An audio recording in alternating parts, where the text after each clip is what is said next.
Hey guys, thanks for tuning in to another video on ForgottenWeapons.com. I'm Ian McCollum, and I'm here today at Morphy's taking a look at some really cool pieces of Irish-related firearms history. Specifically today, we have a Needham Conversion musket used by the Fenian Brotherhood when they attempted to invade Canada so that they could trade it to the British for Ireland. And if that sounds like a bonkers plan, that really was the plan, and they not only tried it, they in fact tried it twice. So the Fenian Brotherhood was an organization that was formed basically in tandem with the Irish Republican Brotherhood in 1858. They were formed by a couple of guys who were basically fugitives from the 1848 Irish uprising.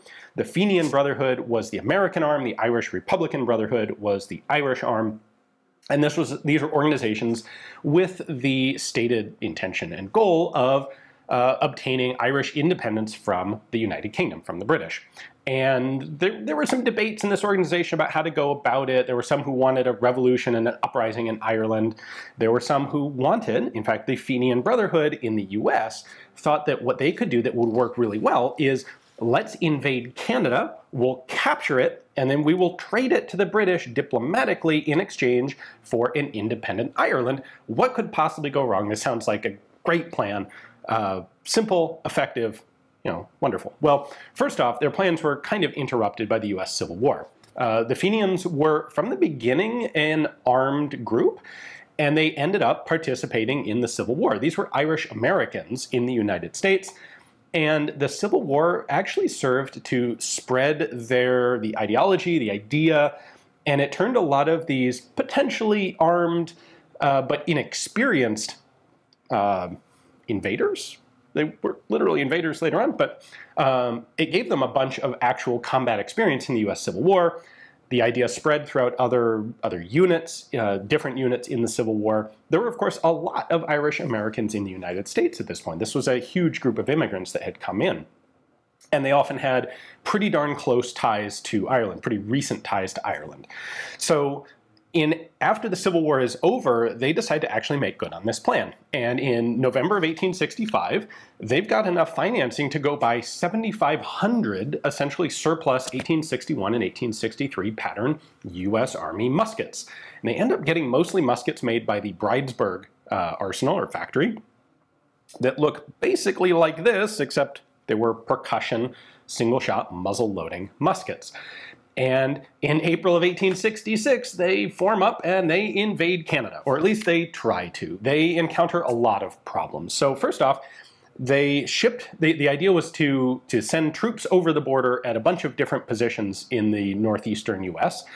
And so they shipped guns out to muster stations where they were planning to have guys assemble, arm up, and then head out. Well, they shipped guns in rifle crates, 10 guns to the crate. And these are pretty obvious crates. Even if you write definitely not guns on the side, they're pretty obviously guns. So a lot of their guns were actually interdicted and captured. The Postal Service was like, we're not sure what's kind of going on here. Not as many men showed up as anyone planned. They did cross the border. There was a group of Fenians who did, in fact, take Fort Erie in Canada and held it for a couple of hours before being ultimately evicted. The U.S. sent a warship up there, I believe it was the USS Michigan, that had a major hand in evicting them out of Canada. But this was treated very much as a sort of slap on the wrist, like, you're not allowed to invade other countries now, eh? Well, it was the Americans who did this. You've been very naughty.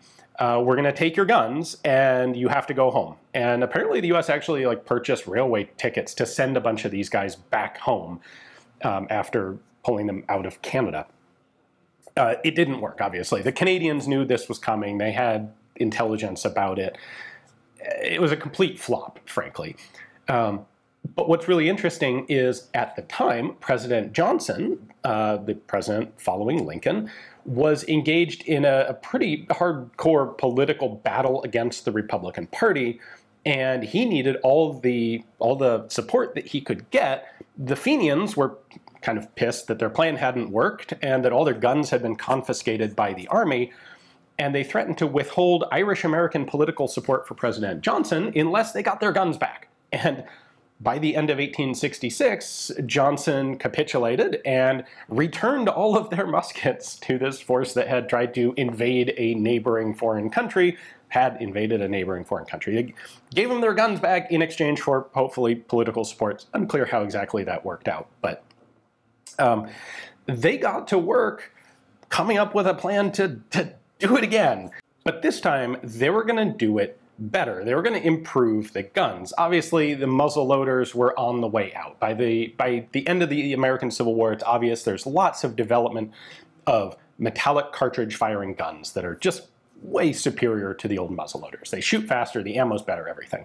So the Fenians still have access to quite a lot of fundraising capital. This is a major group in the United States that is interested in helping to support Irish independence. So the Fenians actually set up, well, they find a disused locomotive factory in Trenton, New Jersey, and they acquire it, and they set up what they call the Pioneer Arms Factory.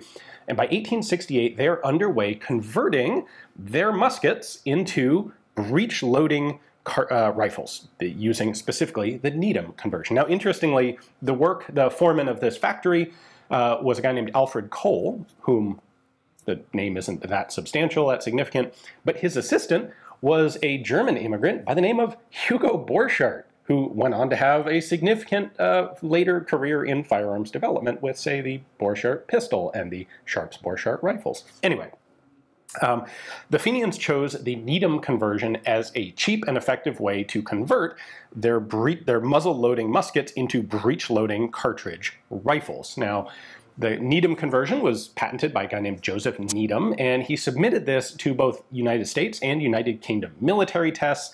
This system was part of the initial trial that eventually led to the trapdoor Springfield, and the Needham conversion was not successful in any of those tests. So let's take a closer look at this one, and I'll show you what the Needham conversion was. The idea of converting muzzle loaders into breech loaders was a very common thing at the time. We're talking 1860s here.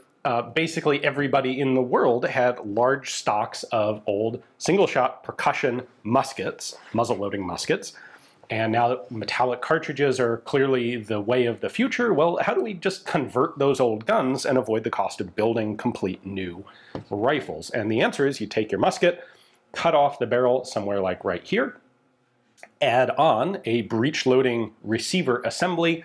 You can generally keep the existing lock plate. This would have originally been a percussion hammer. You can see it now has a rounded, essentially firing pin, this isn't really a firing pin, it's the hammer that hits a firing pin inside the bolt. But it's easy enough to convert this. You can see where they have in fact ground off the original percussion hammer and pinned in place this sort of beak or hook extension to it. So this is like, they do the exact same thing on the trapdoor Springfield, the Snider, the tabatiere, like a lot of the conversions of this period. Anyway, Needham, his idea is to have this side pivoting breech. This sure looks a lot like a trapdoor Springfield because the concept is very similar. You open that up right there. You have an extractor right here that is hooked to the breech. So you put in a cartridge right there, close the breech on top of it, and then when you fire, that hook of the trigger is going to drop down in here, and it locks that breech closed. It then hits this guy, which is the spring-loaded firing pin, and you can see the firing pin protruding right there. So really quite a simple conversion concept. They kept the original barrels. These are chambered for 58 centerfire because they were 58 caliber muskets. So again, it's a simple conversion. It is interesting that when the Fenians did this conversion, they did the conversion themselves. They set up a factory to make these receivers and convert the guns. And they actually chambered them a bit long so that they could use 577 Snider ammunition, which I think they anticipated being able to get in Canada or perhaps had easier access to in the United States compared to 58 centerfire. So the chamber on these is kind of loose enough that it can accommodate either cartridge. The rear sight here is a notch sight, and you've actually got three of them.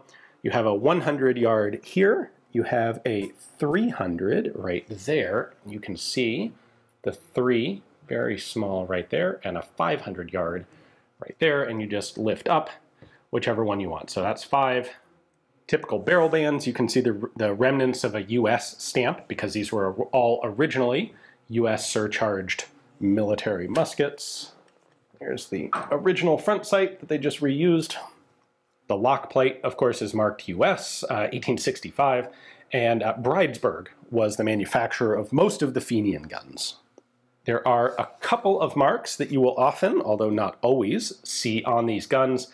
This one is kind of faint there. Without knowing, it'd be hard to distinguish it, but that is actually IN, and it stands for Irish Nation. You will also often see them with a little shamrock stamp. How stereotypical, I suppose, but they did actually do that, and usually it'd be right there with the IN marking. And from this side, you can get a pretty good view of exactly what was added. So this is original barrel. This is the newly added breech loading receiver element. So in practice, apparently one of the major issues with the conversion, at least as it was done by the Fenians, was that you could sometimes accidentally, when loading a cartridge, have the rim pass underneath this extractor instead of on top of it. And then once you jammed the breech block shut and fired it, it would be really kind of difficult to get the case out.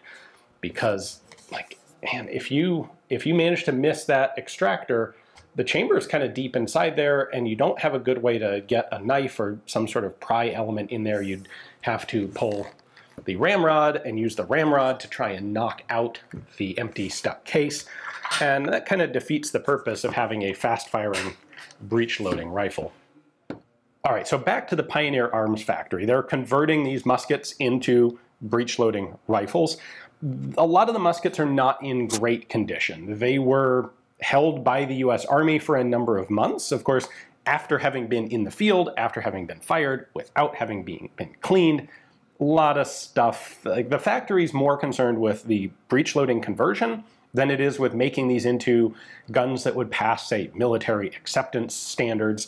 So a lot of the Needham conversions of the Fenian guns that we have today have they've got some pretty grungy parts. They've got pieces that are obviously kind of poorly fitted, things that have a lot of wear matched up with things that don't have a lot of wear.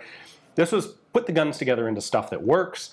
The aesthetics are kind of secondary. This particular example we have is actually a really quite nice one compared to some of the stuff that's out there. So in total, just over 5,000 of those Bridesburg-made muskets were converted into breech-loading guns, and by April of 1870, the Fenians are ready to do it again. So they set up muster points again along the Canadian border in New England, and this time they're a little smarter.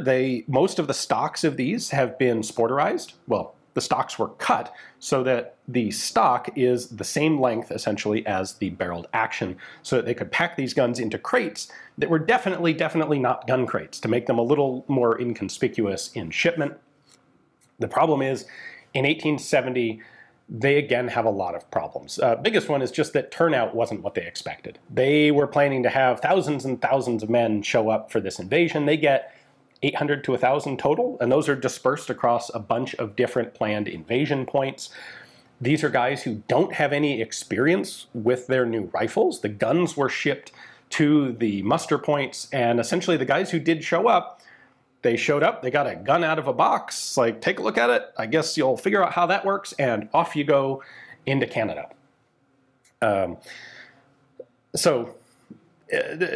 To compound this, the Canadians apparently managed to get included in the planning group chat for the second Fenian invasion, and once again, they knew it was coming. The Missisquoi Home Guard, in particular, probably the best known encounter between the Canadians and the Fenians, was at a place called Eccles Hill, basically just across the border from Franklin, Vermont, where the Missisquoi Home Guard knew that the Fenians were coming, and the Missisquoi Home Guard was a lot better prepared and equipped than the Fenians were. They had really nice Ballard rifles, and they set up on Eccles Hill, and when the Fenians came over the border, they pretty much just got demolished by the Canadians.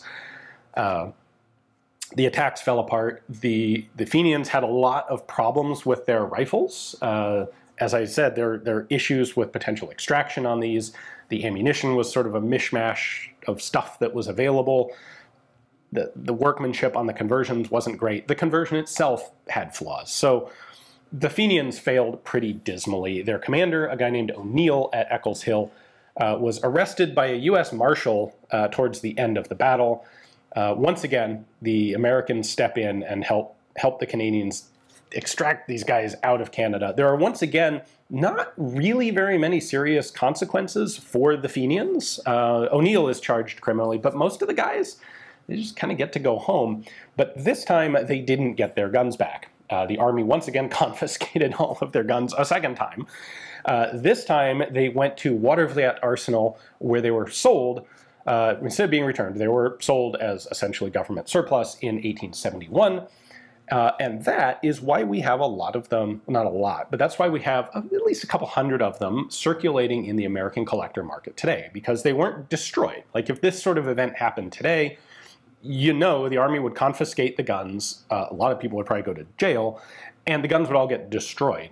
Instead, back then, they were confiscated, and then, hey, these things have some value, and the government could use the money, so we'll sell them off to whoever wants them. So I believe basically the whole batch of these were purchased, the ones that were intact by the time they were sold, were purchased by a company called Schuyler, Hartley, and Graham, which was basically the biggest military surplus dealer at the time. And then they got resold from there. So that is the story of both the Fenian Brotherhood and the Needham Conversion. This is by far the most substantial use, like manufacture and physical combat use of the Needham Conversion, because, well, it wasn't really very successful and there was no military adoption of it. So I'm sure Needham was happy to get the licensing fees from the Fenian Brotherhood. Probably a little, who knows, I don't know his political standings. Maybe he was happy that they got wiped out, or not wiped out, but badly defeated. Or maybe he was pretty disappointed that his guns didn't give a better showing and maybe encourage someone else to purchase them. So anyway, this is a beautiful example of a Fenian Needham Conversion musket. Hopefully you guys enjoyed the video. Big thanks to Morpheus for giving me the opportunity to pull this one out and film it and show it to you. Thanks for watching.